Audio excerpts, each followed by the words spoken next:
Seorang mantan narapidana Lapas Kesambi Cirebon, Ahmad Budi Permadi, mengaku mendapatkan curhatan 7 terpidana kasus pembunuhan Vina dan Eki saat berada di lapas yang sama. Ketujuh terpidana menyebut dipaksa mengaku sebagai pembunuh Vina dan Eki.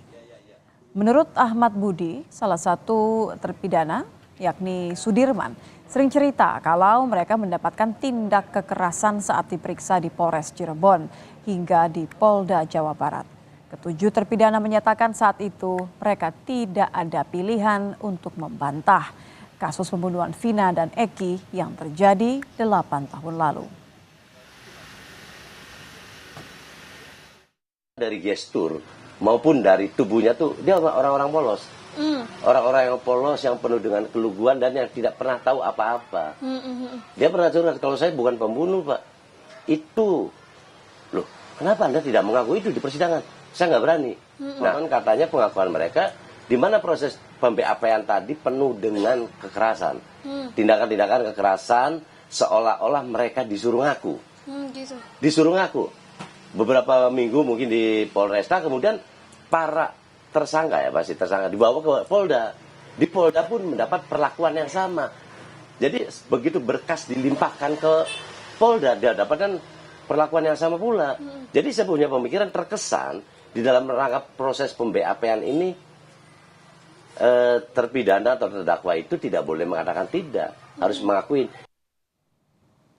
Sementara itu pihak kepolisian membantah terjadi penganiayaan terhadap 8 tersangka kasus pembunuhan Vina selama berada di tahanan.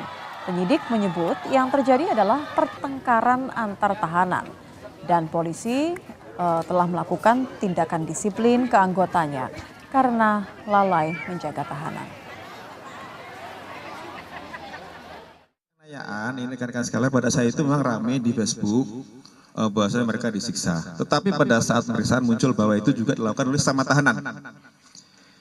Dan kemudian pada saat itu telah dilakukan proses terhadap anggota yang jaga tahanan maupun penyidik, itu 15 orang sudah diproses terkait dengan kelalaian mereka dalam menjaga tahanan. Jadi ada upaya dari tahanan lain, untuk mereka disiksa juga sampai penggep-penggep itu yang mana waktu itu muncul di Facebook kemudian rame, itulah yang kemudian menjadikan kasus ini tarik ke Polda Jabar. Jadi sesama tahanan mereka saling pukul sehingga mereka lebam-lebam dan terhadap anggota 15 orang sudah dikenakan tindakan disiplin. Ya. Bahkan di rutan juga salah satu tersangka mereka dipukuli sama mereka sendiri. Ini yang terungkap. Saksi kunci yang merupakan teman korban Eki dan Vina, Liga Akbar, diperiksa selama kurang lebih 6 jam kemarin malam di Polda Jawa Barat. Liga Akbar dicecar 15 pertanyaan. Ia mengaku dekat dengan Eki, bahkan ia pun pernah menginap di rumah Eki.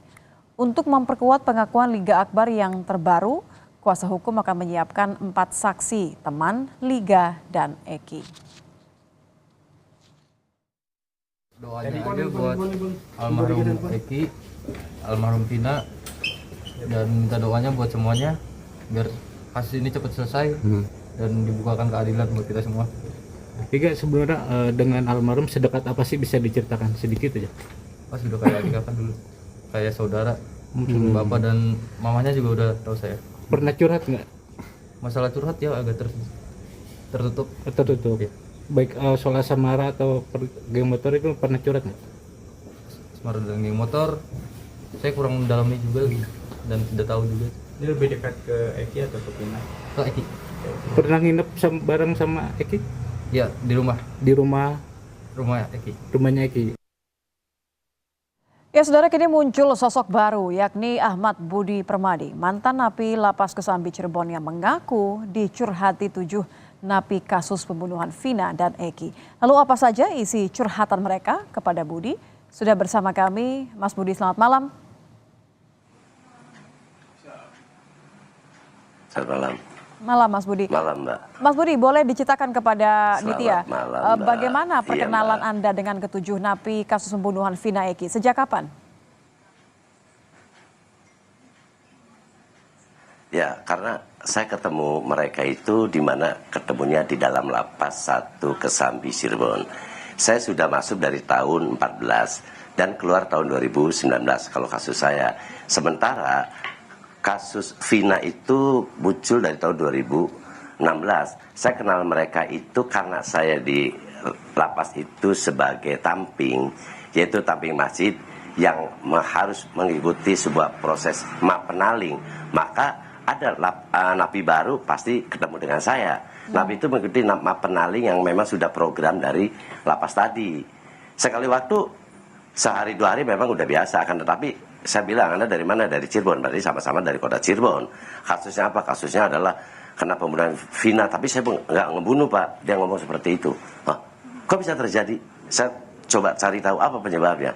Saya itu begitu ditangkap, begitu saya pulang kerja, kata beliau, kata mereka yang 7 itu. Saya pulang kerja. Setelah saya pulang kerja, saya itu ditangkap. Polisi menangkapnya pun ada pihak RW setempat.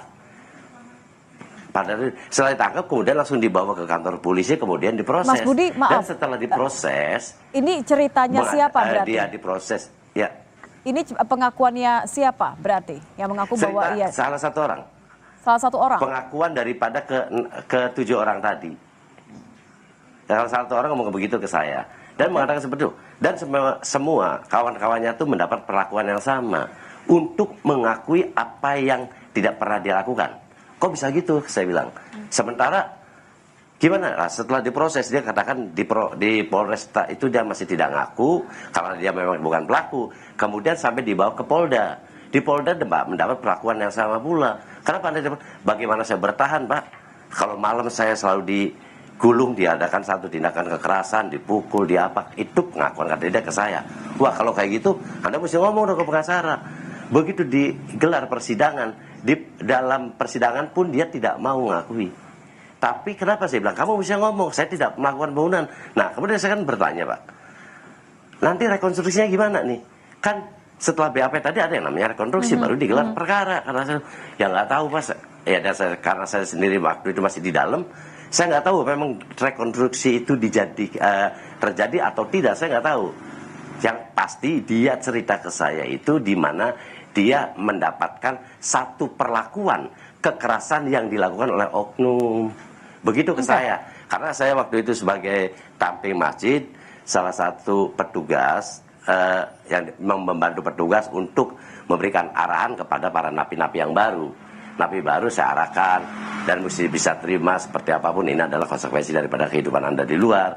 Anda melakukan tindakan seperti saya itu, potong semuanya dulu, penuh dengan Mas konsekuensi. Budi, saya harus konfirmasi. Tapi bagaimana Anda harus tetap survival di dalam penjara? Iya.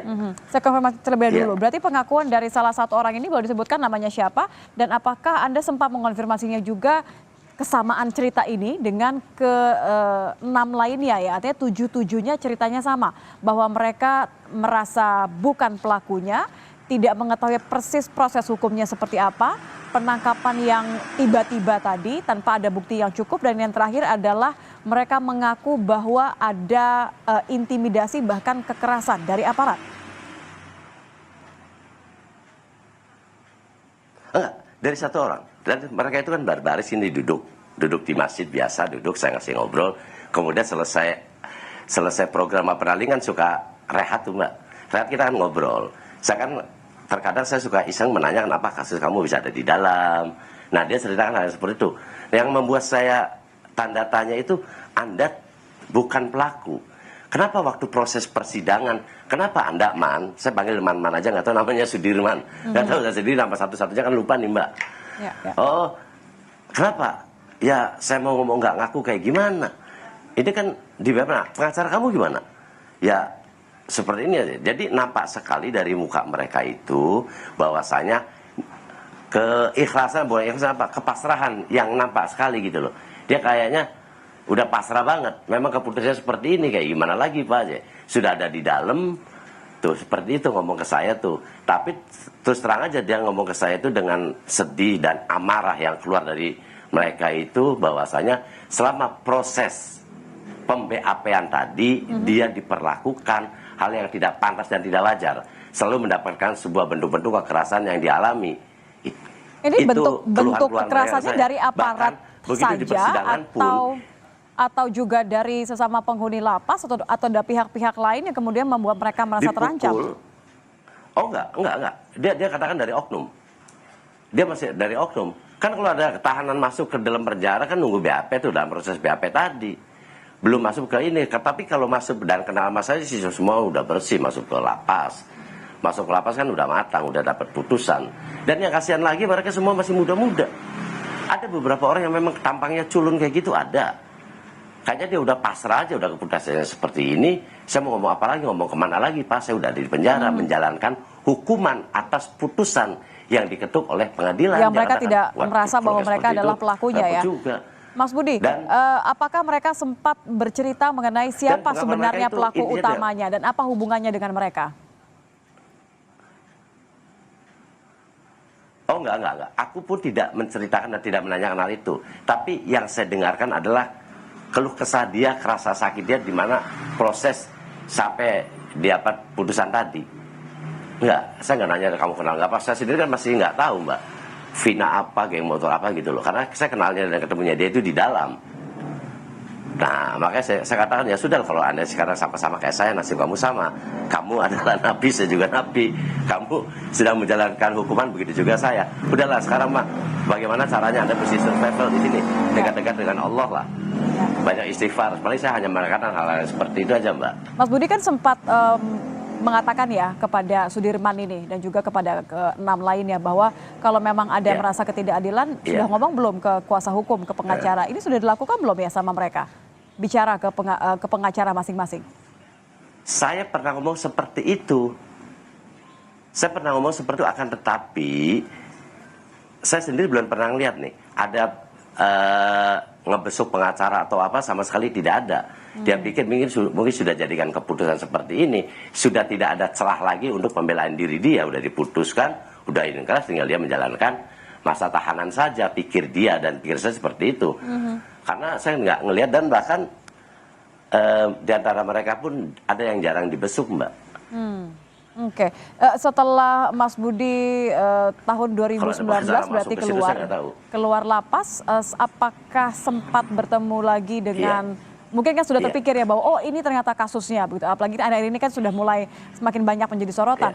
Mas Budi sempat nggak bertemu dengan keluarga Vina, keluarga Eki, atau mungkin malah keluarga dari ke-7 orang ini yang bercerita kepada Mas Budi? Saya tidak pernah ketemu dan memang saya nggak kenal mereka Mbak. Yang saya temuin adalah kawan saya juga sama napi di dalam.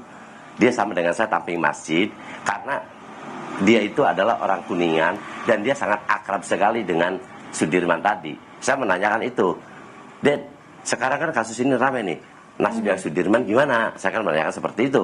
Terus jawab Dedi, semua ke-7 narapidana kasus Vina itu sudah diangkut, sudah tidak ada lagi di lapas 1 Kesambi. Di mana? Di Polda. Hah? Di Polda. Saya kan sudah tanda tanya kenapa mesti di Polda.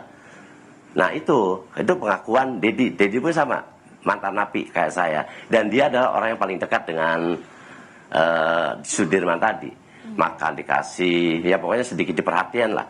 Karena begitu saya keluar, dia sendiri kan sama tamping masjid, dan Sudirman itu ngegabungnya sama kami para tamping masjid.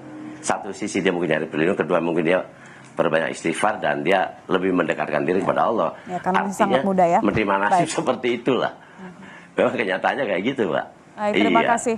Terima kasih Mas Budi sudah bergabung bersama kami di Kompas Malam. Sehat-sehat, selamat malam Mas Budi. Iya, makasih.